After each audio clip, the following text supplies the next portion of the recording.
It began, as most things in Clover Thorne's life now did, with a book.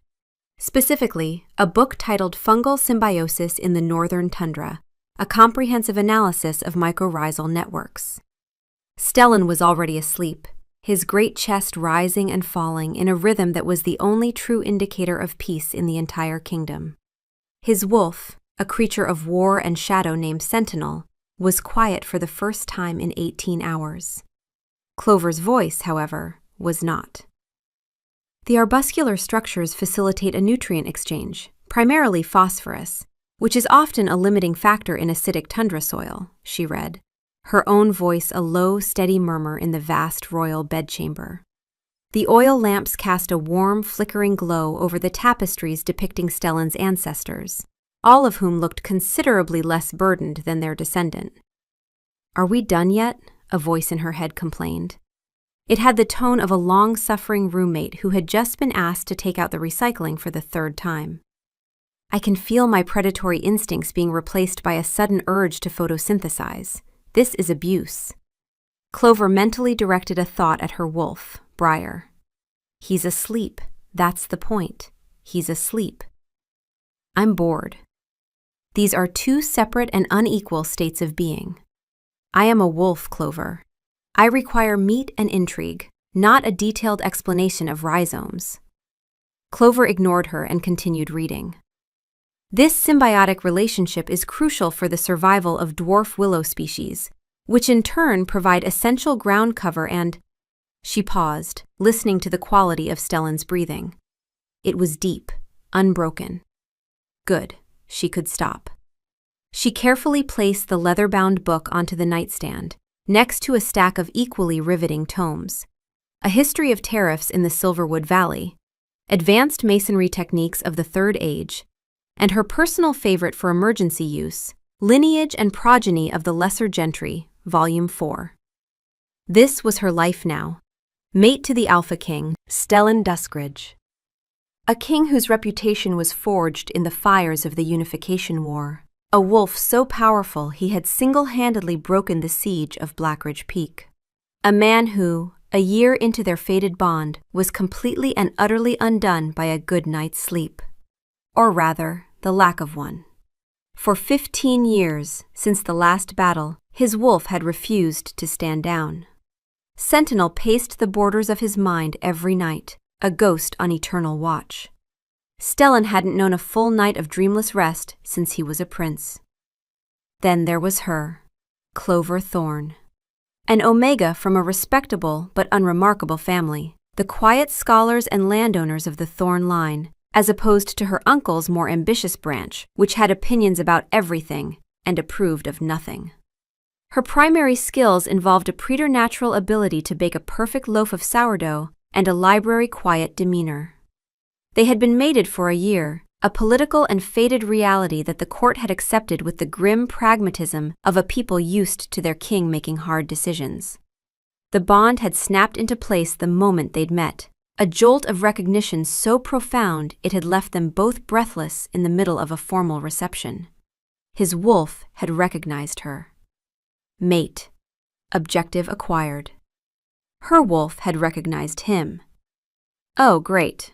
A king. He looks like he'd have opinions about the state of the towels. The first few months were an awkward dance of duty and discovery.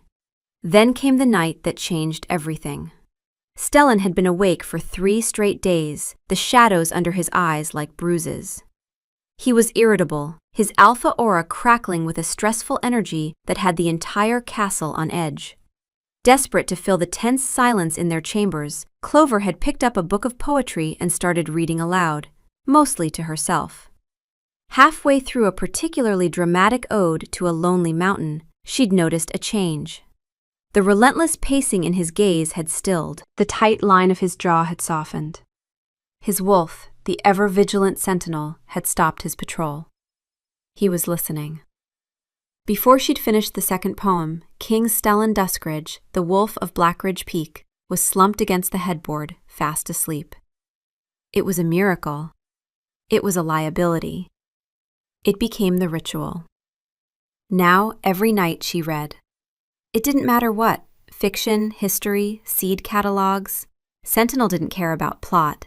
He cared about the steady, uninterrupted sound of her voice, a living metronome that told him the world was safe, that the walls were secure, that someone else was on watch. She shifted, sliding down into the nest of pillows and furs.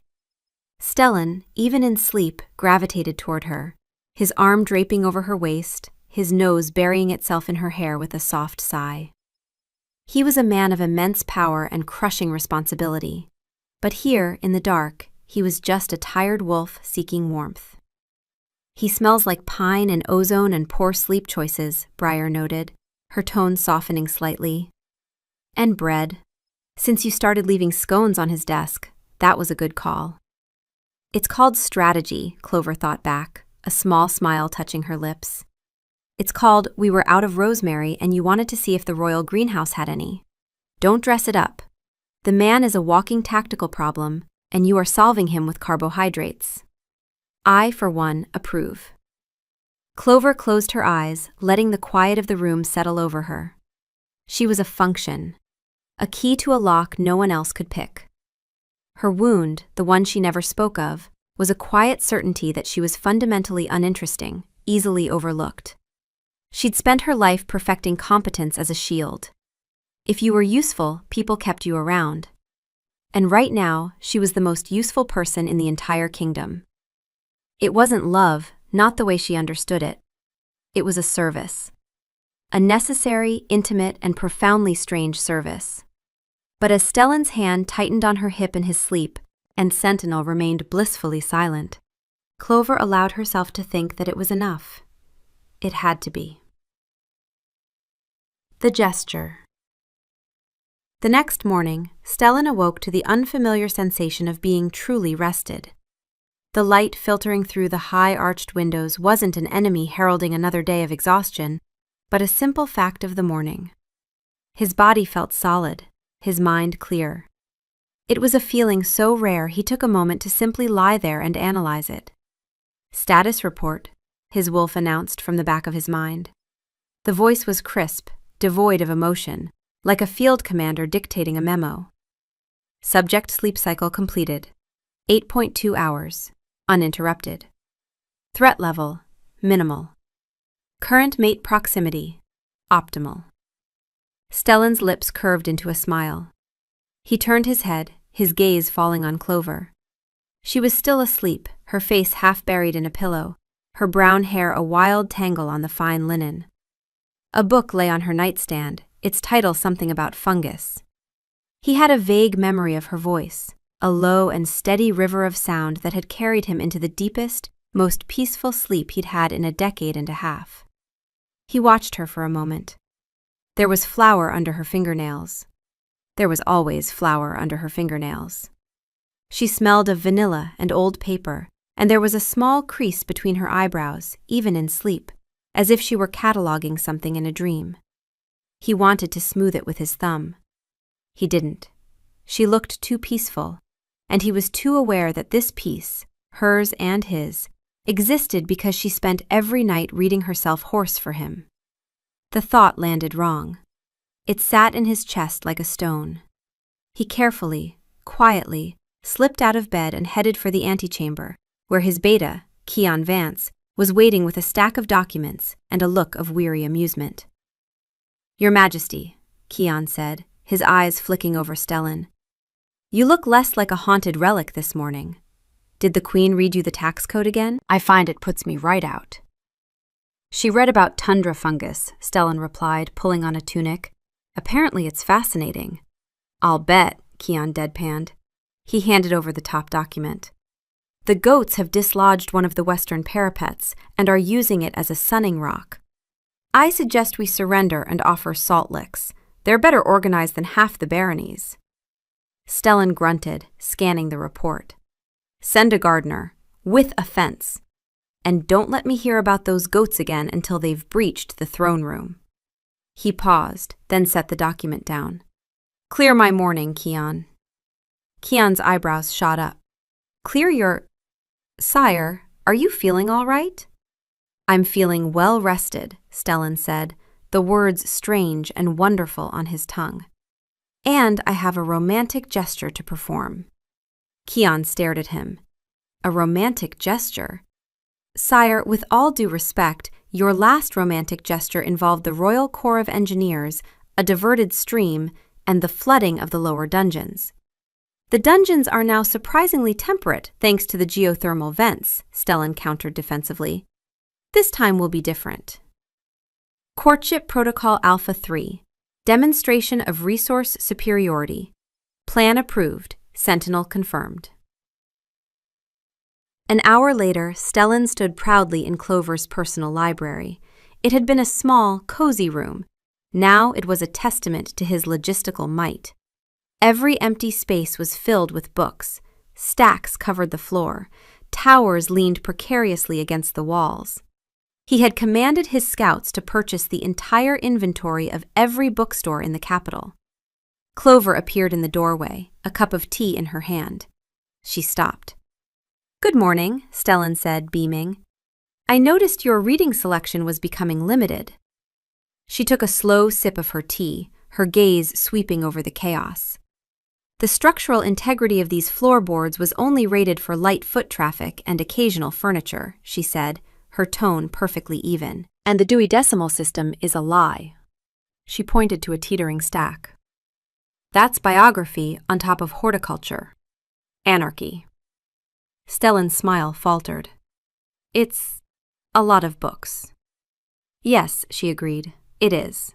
I'm going to need more shelves." She looked at him, and for the first time, a genuine, unrestrained smile broke through her calm facade. It lit up her whole face, and it felt like the sun coming out. "And a bigger library. Thank you, Stellan." He felt his chest swell with a ridiculous boyish pride. He had made her smile. It was a victory more profound than any he'd won on the battlefield.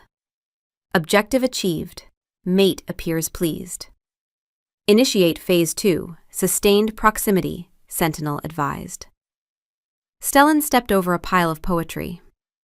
"I cleared my morning schedule. I thought perhaps you might need help organizing them." Clover's smile widened. "Your Majesty, have you ever alphabetized anything in your life?" "I have alphabetized battle plans," he said with dignity. "That explains so much," she murmured, and took another sip of her tea. He was hopelessly, completely in love, and watching her start sorting books with the ruthless efficiency of a quartermaster, he knew the specific thing that was undoing him. The small crease of concentration between her eyebrows. The way she held each book for exactly 1 second, assessing, categorizing, deciding, before placing it with a confidence that bordered on judicial. She organized like other people breathed. He had commanded armies, but this woman could have reorganized his entire war campaign in an afternoon, and it would have been better for it. The problem was that he was increasingly certain she didn't know he saw any of this. She thought he saw the function, the voice, the solution to his problem. And the worst problem, the one sitting like a stone in his chest since this morning, was that he wasn't sure she was wrong. She spent 3 hours in a state of flow.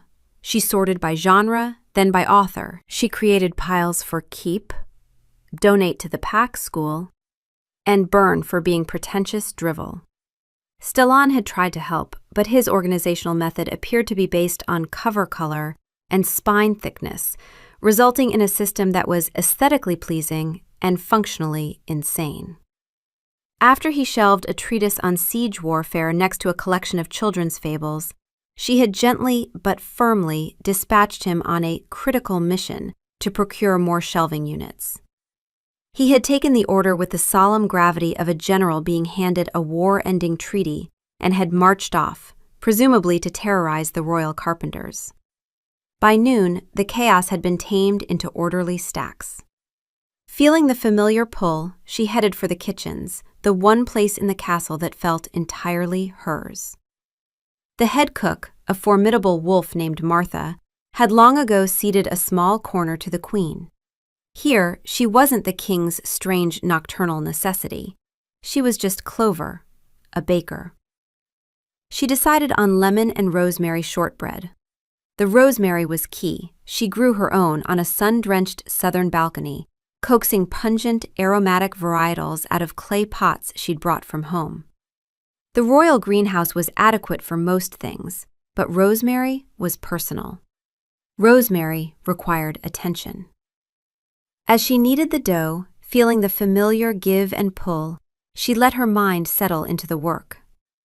This was where the world made sense. Baking was chemistry with better smells. You measured, you mixed, you applied heat, and something true happened. People were never this reliable. Recipes didn't change their minds about you halfway through. She had never been the prettiest, or the most charming, or the most powerful. She had just been the one who did the reading. Growing up, it had made her invisible, the quiet thorn girl at the back of the room who always had a book and never had a clever thing to say at dinner. Her uncle's branch of the family had produced politicians, military strategists, wolves of consequence. Her branch had produced librarians and gardeners and one truly exceptional cheesemaker. She had learned early that if you couldn't be interesting, you could at least be indispensable. If you were useful, people kept you around. Now, she was the most useful person in the entire kingdom. She was still deciding whether that was the same thing as being wanted. The lemon zest is inadequate, Briar observed critically. More. We want him to taste sunshine and victory. Clover added another scrape of zest. Her wolf's obsession with feeding Stellan had become a running campaign. Briar tracked his eating habits with the dedication of a military quartermaster. She knew his preferences, savory over sweet, anything with rosemary, an inexplicable weakness for shortbread, and his avoidances. He didn't eat the carrots at lunch, Briar noted darkly. Again. A king who won't eat his vegetables is a king who is begging for scurvy. We should hide them in the scones. We're not hiding vegetables in the king's scones. We're not hiding vegetables. We're strategically embedding nutritional content. There's a difference. It's called statecraft. Clover smiled despite herself and said nothing. Some arguments weren't worth having with a wolf who believed the path to political stability was paved with baked goods. She finished the shortbread, slid the tray into the oven, and stood for a moment in the warm, fragrant silence of her corner, listening to the distant clatter of the kitchen staff and feeling, for a small and specific moment, at home. The cold. It started, as so many catastrophes do, with a tickle in the back of her throat. Clover was in the middle of reading a dreadfully dry account of ancient water rights disputes when she felt it. She cleared her throat and continued, pitching her voice a little lower. Operational note. Sentinel's voice echoed in Stellan's head. He was half asleep, drifting on the current of her voice. Vocal pitch variation detected. Minor. Monitoring. Stellan shifted, pulling the furs higher. He was warm, safe. He didn't want to monitor anything. By the next morning, the tickle had blossomed into a full-blown winter cold. Clover woke up feeling like her head was stuffed with cotton. She sneezed, a small, undignified sound that seemed to echo like a cannon blast in the quiet room. Stellan shot up in bed, instantly awake. What was that? A sneeze, Clover mumbled, her voice thick. His eyes widened. He scrambled over to her side of the bed, pressing the back of his hand to her forehead with the intensity of a battlefield medic assessing a mortal wound. You're warm. It's a cold, Stellan. A cold, he repeated, as if the word were a foreign military code. Pathogen detected. Subject is compromised. Initiate quarantine protocol 4B, containment and comfort. Within the hour, their royal chambers had been transformed into a command center for Operation Defeat the Common Cold. Stellan, who had delegated entire military campaigns, was now personally micromanaging every aspect of his wife's recovery. He had the royal healers brought in, 3 of them, because redundancy was important in a crisis. They took one look at Clover, prescribed rest and fluids, and were then subjected to a 20-minute debriefing on the exact nature of the virus, its projected lifespan, and potential complications. The senior healer, a woman who had treated battlefield injuries for 30 years, later told Keon it was the most thorough interrogation she had ever experienced, and she had once been captured by enemy wolves. He had the kitchen staff brew 3 different herbal teas, which he personally taste-tested for temperature and soothing properties, rating each on a scale he appeared to have invented on the spot. This one is a 7 for warmth, but a 4 for throat coating. Unacceptable. Try again with more honey. Less ginger. The ginger is aggressive. He had a perimeter established. No one was to enter the royal wing without express permission. A bewildered guard was posted with specific instructions to stop anyone carrying aromatic or potentially stimulating correspondence, by which Stellan apparently meant letters, because the smell of fresh ink might irritate Clover's sinuses. Keon quietly countermanded this order within the hour. He attempted to read to her. This lasted approximately 90 seconds. Stellan's reading voice, it turned out, was the voice of a man who had spent 15 years commanding troops, loud, authoritative, and rhythmically identical to a drill sergeant calling formations. He read a passage about a country meadow as if he were ordering it to hold the line. Clover lasted 1 paragraph before gently suggesting he was better suited to overseeing the tea situation. "He is trying so hard," Briar observed, watching Stellan arrange and rearrange a selection of soups on a tray with the focus of a man diffusing an explosive. "It's like watching a wolf try to perform surgery." The instinct is correct. The execution is catastrophic. "Do you need another blanket?" he asked for the 5th time. "Is the ambient temperature satisfactory? I can have the engineers adjust the geothermal flow." "Stellan," she said, her voice raspy. "I'm fine. It's just a cold. I need to sleep." He looked panicked. Sleep is good, yes, an excellent tactical decision. He plumped her pillows with unnecessary force. "Rest. I will stand guard." "He's going to declare war on germs, isn't he?" Briar mused. "I hope he gives a speech. It would be magnificent." "We will fight them in the sinuses. We will fight them in the bronchial passages. We will never surrender." Clover pressed her face into the pillow so he wouldn't see her smile. It would only encourage him. That evening, the true crisis began. Clover's throat felt like it was lined with sandpaper. When nighttime fell and Stellan settled into bed, a knot of anxiety was already coiled in his stomach. Clover picked up a book. She started and winced. "The sun set over the sleepy town." Each word was a struggle, broken, scratchy. It wasn't the steady, soothing river he needed. It was a painful trickle. Analysis. Vocal stream is unstable, inconsistent. Cannot establish perimeter lock. Abort. "Abort," Sentinel reported, his usual calm cracking. Stellan lay in the dark, listening to her strained whispers. He could feel his wolf starting to pace, the familiar, agitated rhythm returning after a year of blessed silence. The shadows in the corners deepened. The wind outside became a potential threat. After 20 minutes, he couldn't bear it. "Stop," he said, gentle but firm. "You're hurting yourself." She set the book down, relief and failure warring on her face. She gave him a weak, apologetic smile and curled up on her side, falling into a fitful, congested sleep almost immediately. Stellan did not sleep. He lay awake, staring at the canopy, while Sentinel resumed his endless, frantic patrol. Every creak, every distant howl, every rustle was a potential threat. The peace he had taken for granted had been snatched away. The old, familiar exhaustion began to seep back into his bones. But worse than the sleeplessness was the thought that arrived with it, unwanted and sharp. She had been doing this every single night. Every single night for a year, she had read herself hoarse so that he could rest. She had organized her entire existence around his inability to function like a normal person. And what had he given her? books she hadn't asked for, and a flooded dungeon. The second night was worse. She tried again, picked up the book with a determination that made his throat tight, and lasted 6 words before her voice dissolved into a cough that sounded like it came from somewhere deep and painful.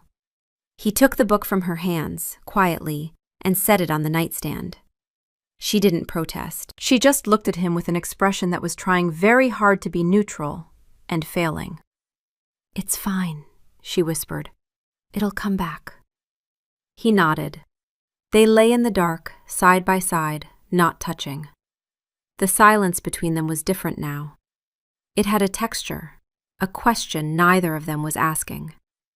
He could feel her awake beside him, her breathing careful and controlled, the way she breathed when she was thinking hard about something she didn't want to think about.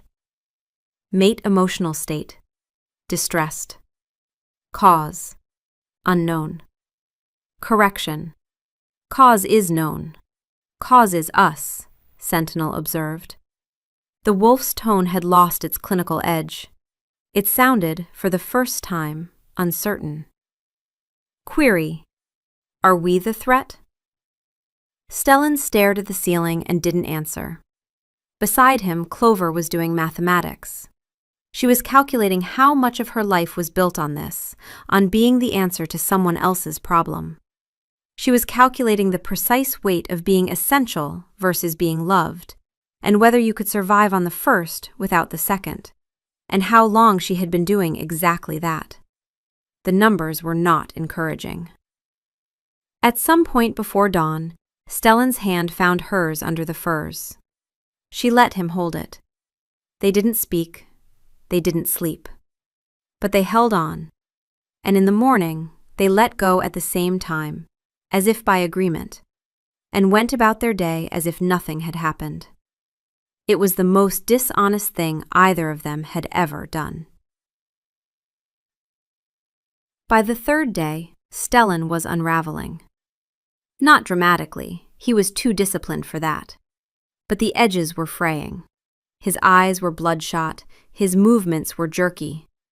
Minor servants flinched when he entered a room, not because he was angry, but because his alpha aura had become an unpredictable crackle of exhaustion and guilt, and wolves could feel it in their bones. Kian watched him pace his study with the careful attention of a man observing a bear in a small room. "Sire, you need to sleep."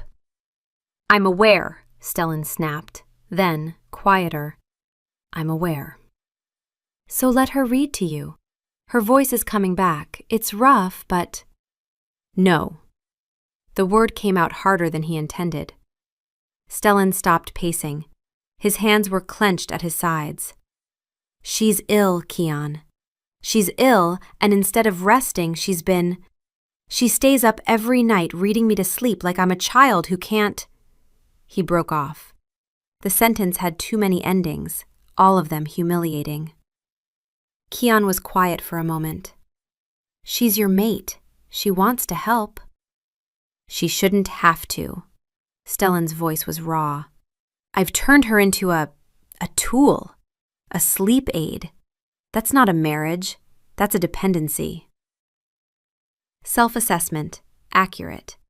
Subject is tactically dependent on a single point of failure. This is a strategic vulnerability. Recommendation, unknown. Sentinel paused. The pause itself was unusual. Sentinel did not pause. Error. Recommendation file not found. Kian studied his king. "What are you going to do?" "I'm going to sleep on my own," Stellan said, with the grim determination of a man announcing a siege. "In the East Wing, until she's recovered. She needs rest, not the burden of managing my broken wolf." Relocation to East Wing. Mate proximity, 0. "This is—" Sentinel began, then stopped. The tactical report didn't finish. There was no framework for what this was. That night, Stellan told Clover he would be sleeping in the East Wing. He said it was so she could rest properly. He said it was temporary. He said it very carefully, in the voice he used for diplomatic negotiations, which was the worst possible choice because Clover had spent a year learning every register of his voice, and this one meant he was lying about his reasons. "Stellan, you won't sleep," she said. Her voice was a gravelly whisper, but the concern in it was unmistakable. Not for herself, for him. "I'll manage," he said. "I managed for 15 years. "You didn't manage, you survived. There's a difference." She reached for his hand, and he let her take it. But she could feel the decision already hardening in him, the way his jaw set when he'd made up his mind about a course of action and would not be moved. She knew that jaw. She had read it to sleep 1,000 times. "Please, stay. I can try again, my voice is almost—" "No." Gentle, but final. He squeezed her hand once and let go. "Rest. Get better. That's the only thing that matters." He hesitated at the door. He looked like he wanted to say something else. He didn't. He left. Clover sat in the suddenly enormous bed and stared at the door he'd closed behind him. The room still smelled like him, pine and ozone and the particular warmth of a wolf who ran hot even in winter. The pillows on his side still held the impression of his weight. "He thinks he's being noble," Briar said quietly. "He thinks this is what love looks like. Idiot." Clover pulled her knees to her chest. She wasn't angry. She was frightened. Not for herself, but for him. She knew what those sleepless nights did to him, knew the look he got after 3 days, the way the shadows moved into his eyes and stayed. She had spent a year learning every symptom of his exhaustion because it had become the thing she most wanted to prevent in the world. And now, he was choosing it. Choosing suffering over what he saw as selfishness, because he was a man who had been trained by war to believe that needing someone was a liability. Underneath the worry, quieter and harder to name, was the old wound. The one that whispered, "He'd rather hurt than need you. You are a tool that feels guilty about being needed." But the worry was louder.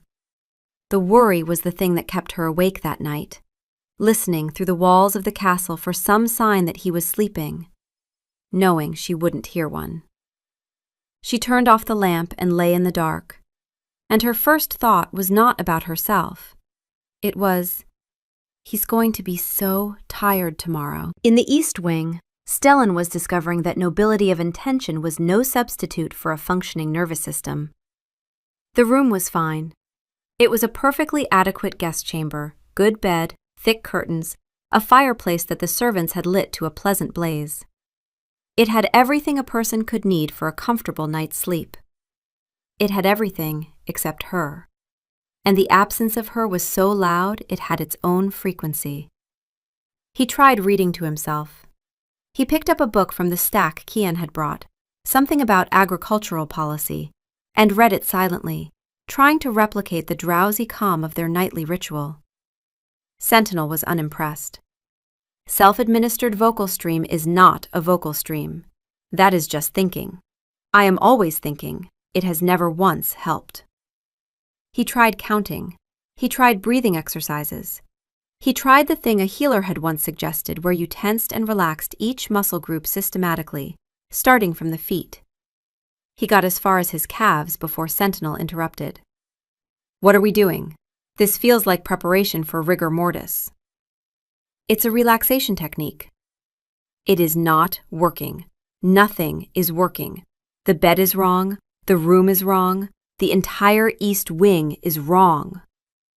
Sentinel's reports were cycling now, faster, the crisp military cadence deteriorating into something frantic and recursive.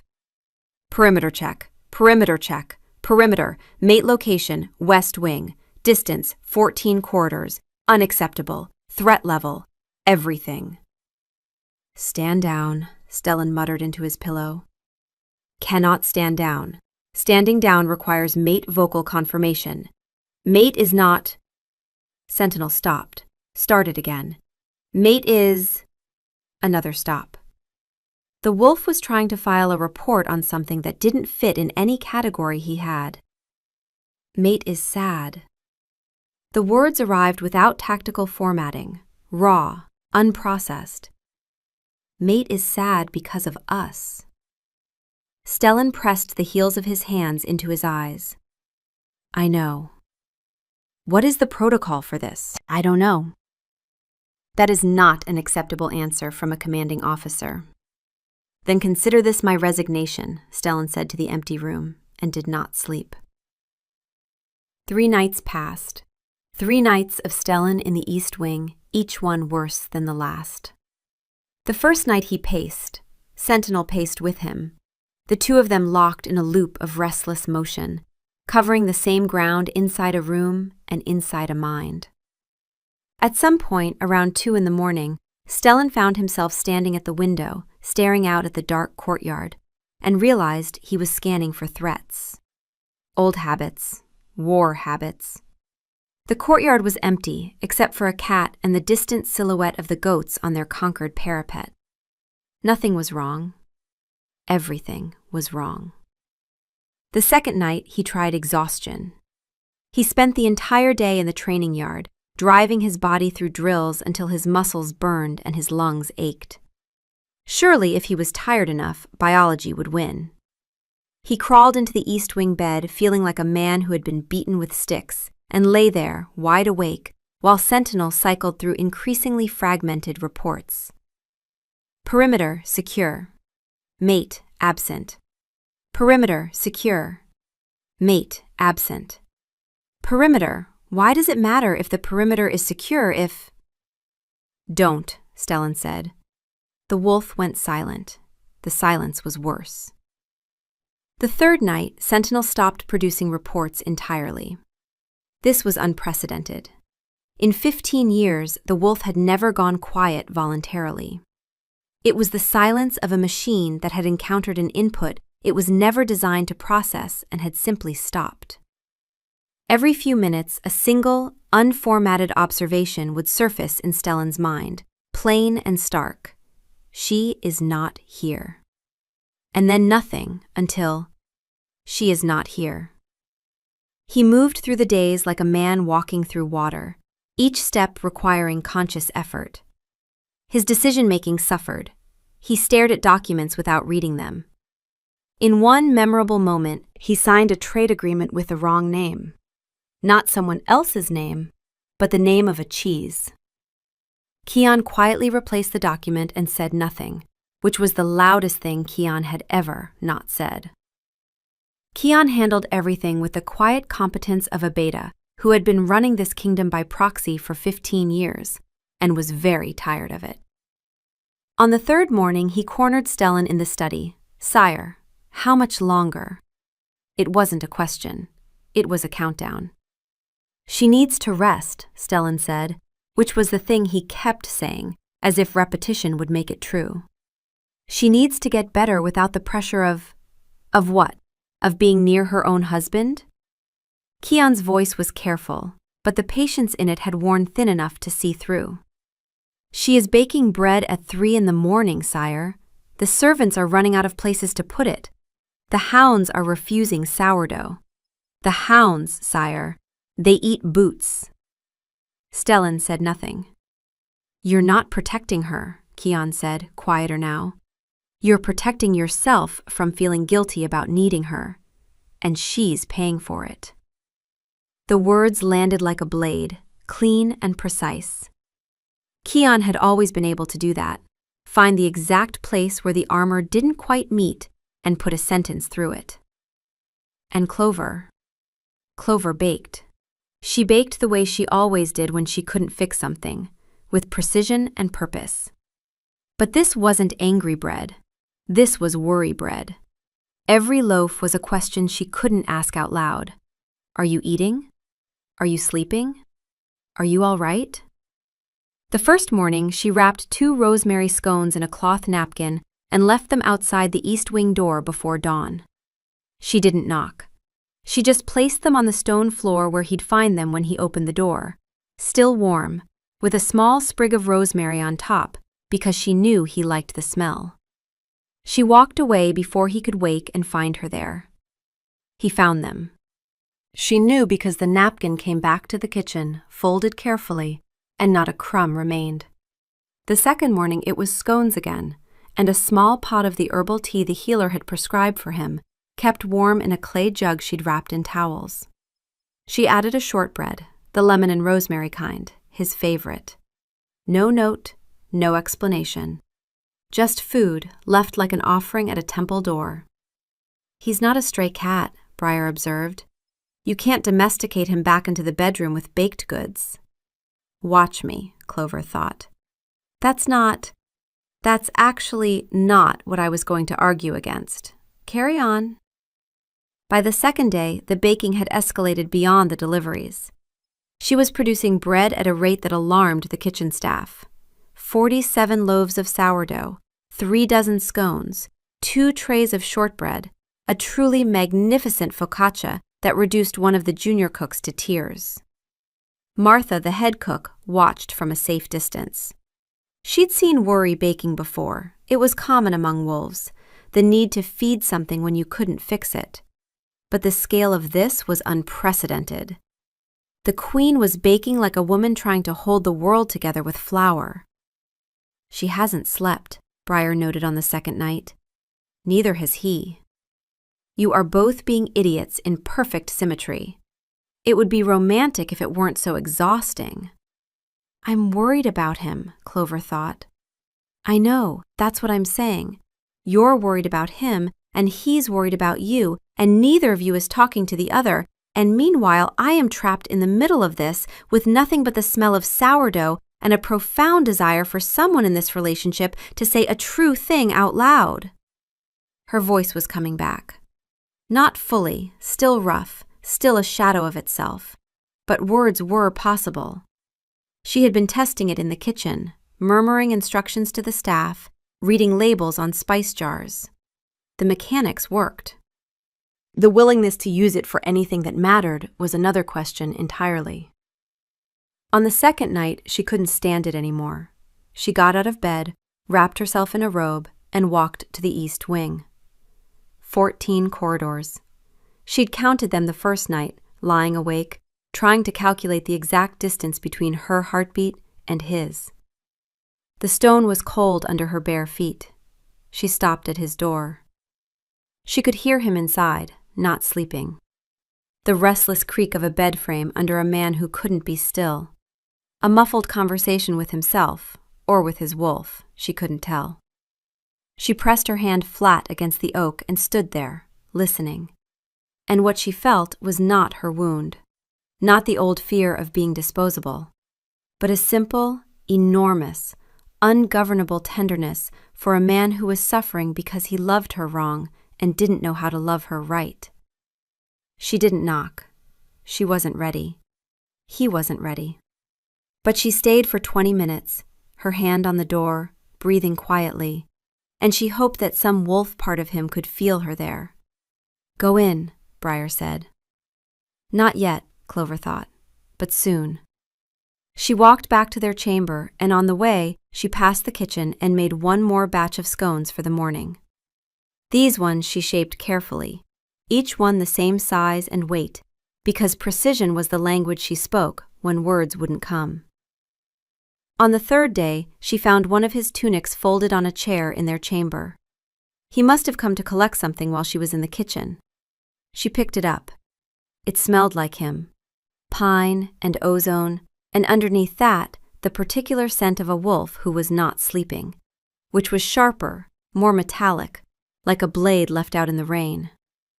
She folded it carefully and placed it on his pillow, and then she sat on the edge of the bed and held his absence like a physical thing, and the old wound whispered underneath the love. What if he's right? What if needing someone is a weakness? What if the best thing you can do for him is become unnecessary? That, Briar said firmly, is the stupidest thing you have ever thought, and you once considered alphabetizing your spice rack by Latin name. He is not right. He is a man who has confused love with strategy and guilt with honor, and he needs you to tell him he is wrong, because no one else in this entire castle has the nerve." Clover said nothing, but she didn't put the tunic away. And that night, she went back to his door again. On the fourth night, Stellan cracked. He didn't plan it. He was lying in the east wing, staring at the ceiling, and Sentinel was no longer producing tactical reports. The wolf had gone quiet in a way that was worse than the frantic cycling. It was the silence of a system that had given up trying to categorize its own failure. Every few minutes, a single line would surface. "Mate is 14 corridors away." And then nothing.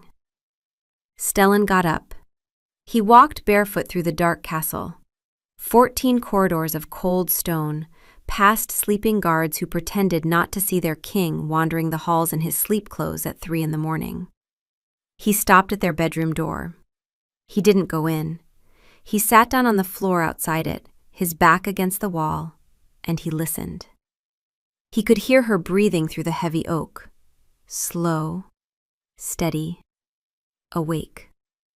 She was awake. Of course she was. On the other side of the door, Clover heard him.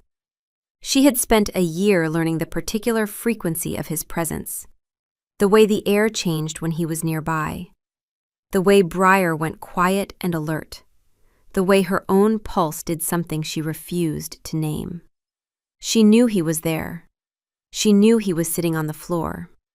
She knew, because she knew him, that he had come not to knock and ask to come in, but to be close enough to hear her breathe. She almost smiled. She had been doing the same thing. 2 nights now, standing outside his door in the east wing, her hand on the oak, listening to him not sleep. They had been circling each other in the dark like 2 wolves too proud to howl. She pressed her hand flat against the door, at roughly the height where his head would be, and she thought, "Come home. Just come home. I'll figure out the rest." He pressed his head back against the stone and closed his eyes, and Sentinel, for the first time in 4 days, produced a coherent report. Mate proximity? Close enough. It's not enough, but it's something. He slept. 40 minutes, sitting on a cold floor outside his own bedroom, and it was the best sleep he'd had since she got sick. He woke with a crick in his neck and the absolute certainty that he was the biggest fool in the history of the Dusk Ridge line, and the competition for that title was fierce. Clover found him in the morning, or rather, she opened the door and nearly tripped over him. He was still sitting against the wall, awake now, looking up at her with the expression of a man who had prepared a very dignified speech and had just been caught in the least dignified position imaginable. His legs were stretched across the corridor. One of his socks was missing. She could see it balled up 3 feet away, as if it had made a break for freedom during the night. His hair looked like it had been styled by a strong wind and a grudge. "Oh," Briar said. "Oh, he is pathetic. I love it. Don't let him up yet. This is the best thing I've seen in weeks." "You slept out here," Clover said. Her voice was rough gravel, but it worked. "I did." "On the floor." "The floor is surprisingly—" No, it's terrible. It's stone. My spine may never recover." He shifted, wincing. Something in his lower back made a sound that was not encouraging. "I think the cold may have permanently fused 2 of my vertebrae." She looked at him. She looked at the missing sock. She looked at the way his hands were resting in his lap, palms up, as if he'd fallen asleep in the middle of surrendering. There was a red mark on his cheek from where he'd pressed it against the stone wall. And his eyes, God, his eyes. They were so tired they were almost transparent, and they were looking at her with the raw, unarmored expression of a man who had run out of strategies. Tactical assessment. Subject has been located by mate in suboptimal position. Dignity status, compromised. Sock status, absent without leave. Recommend, Sentinel paused. Recommend honesty. All other options exhausted. "I can explain," he said. She didn't lean against the doorframe. She didn't cross her arms. She sank down to the floor beside him, her back against the wall, close enough that their shoulders touched. It was the first time they had been this close in 4 days, and the contact, even through layers of cloth, felt like a circuit completing. "You're an idiot," she said softly. "I've been coming to your door too, the second and third nights. I stood outside for 20 minutes each time." He turned to look at her, something stunned breaking through the exhaustion. "You. I left you scones every morning. Did you think they appeared by magic?" He opened his mouth, closed it, opened it again. "I thought, Keon, maybe, or—" "You thought Keon was baking you rosemary scones at 4 in the morning? The man who once tried to make toast and set off a castle-wide alarm?" A sound escaped him, somewhere between a laugh and something that might have been a sob if he'd been less disciplined. He pressed his hands over his face. "I've been so stupid." "Yes," she agreed. Then, quieter, her voice cracking not from the cold, but from something that had been building for 4 days. "You left because you thought you were being selfish. But Stellan, I was never doing it because I had to. I was doing it because I couldn't bear to watch you not sleep. Because every night I read to you, I got to be the person who made the most tired man in the world feel safe. Do you know what that's worth? Do you have any idea what that meant to me?" The silence that followed was its own creature. It sat between them in the corridor, large and unavoidable. Tactical assessment. Subject has said the thing. Outcome uncertain. Heart rate elevated. Recommend remaining on floor as submissive posture indicates non-threat, Sentinel reported, his formatting partially restored but wobbling. He took his hands away from his face. His eyes were wet, which she had never seen before, and the sight of it cracked something open in her chest. "I thought I'd turned you into a function," he said, his voice rough.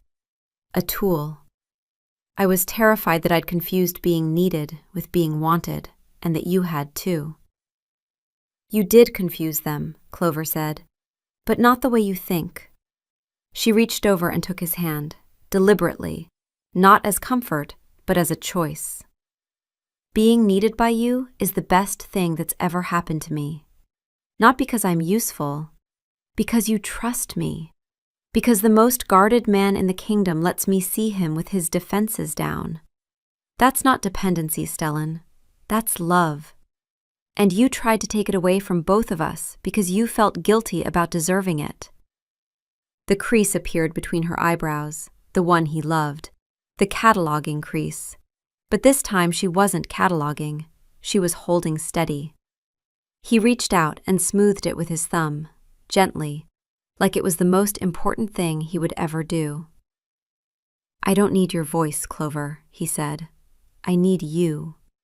In the bed, next to me, even if you never read another word, even if Sentinel never sleeps again.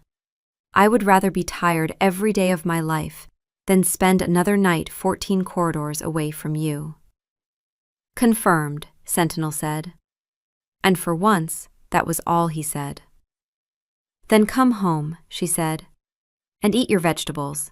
Briar has opinions." He laughed. It was an exhausted, broken, beautiful sound, and it echoed down the empty corridor. She leaned into him, pressing her forehead against his shoulder, and his arms came around her with the desperate, full-body relief of a man who had been holding his breath for 4 days. She held him back just as hard. "We're keeping him," Briar said definitively. "He's an idiot, but he showed up." "Well, he showed up at the wrong door, but we were at his door too, so the moral high ground is questionable. Also, he's very warm." That night they rebuilt the ritual from scratch. Clover sat propped against the headboard, Stellan's head in her lap. She picked up a book, the terrible tundra fungus one, because it felt right, and opened it. Her voice was still rough, still a shadow of its former self. It cracked on every third word. The steady, perfect stream that Sentinel needed was gone, but Stellan was already heavy against her, his breathing slowing, not because of the words, but because of the weight of her hand in his hair. the warmth of her thigh under his cheek, the specific and irreplaceable fact of her. Mate proximity, optimal, Sentinel reported. Vocal stream, degraded but present. Query, is vocal stream the relevant variable? The question sat in the quiet of Stellan's mind. For 15 years, Sentinel had been a machine of assessment and vigilance. He had never once questioned his own methodology. Recalibrating, Sentinel announced. New perimeter definition, mate presence. Vocal confirmation, preferred but not required. Primary security variable, she is here. Stellan smiled against her leg. He was already half gone. Clover read 3 more sentences about phosphorus exchange before she noticed his breathing had changed. Deep, even, peaceful. She stopped reading and simply sat there, one hand in his hair, watching the oil lamps throw soft shadows on the walls. We did it, Briar said, without even getting to the chapter on lichen. Clover looked down at her sleeping king. His face, for once, was completely smooth. No tension, no vigilance, just rest. She had spent her whole life believing she was a function. That her value was in what she could do, not who she was. And maybe that would always be the scar, the place where the old wound had healed but left its mark. But sitting here, in the quiet dark, with a man who had chosen the cold stone floor over one more night of letting her believe she was dispensable, she thought maybe the scar was just a scar, not a prophecy, not a definition, just a thing that had happened and was healing and didn't have to be the whole story. She closed the book. She turned off the lamp. She slid down beside him, and his arm came around her waist immediately, a reflex so deep it lived below consciousness. "Good night," she whispered to the dark room. "Good night," Briar yawned. "Tomorrow, we're making cinnamon rolls. The enormous, obscene kind. As a victory celebration." In the morning, she would bake. Not angry bread. The crisis bread had served its purpose, and the castle's flour reserves were still recovering. She would bake something precise and beautiful. Something that required patience and exact temperatures. Something that existed not because it was needed, but because she wanted to make it. He would eat whatever she put in front of him with the reverent attention of a man who had learned, the hard way, not to take small things for granted. He would sit in the kitchen and watch her work. Not because he was useful there, he was categorically useless there, but because he liked the crease between her eyebrows when she measured, and she had stopped pretending that didn't matter to her. Keon would say something cutting about the state of the royal correspondence. Sentinel would file a report. The goats would continue their siege, unbothered by the emotional dramas of the wolves whose castle they had claimed. The kingdom would go on, imperfect and alive, held together by the usual combination of stubborn loyalty, geothermal engineering, and an unreasonable quantity of baked goods. But tonight there was just this. 2 wolves, quiet at last, in a room that smelled of old paper and vanilla and home. Not a perfect home, not an easy one, but one they had chosen and were choosing and would keep choosing, even when the voice cracked and the floor was cold, and the only language they had for the biggest thing they'd ever felt was a book about tundra fungus and the steady warmth of a hand that didn't let go.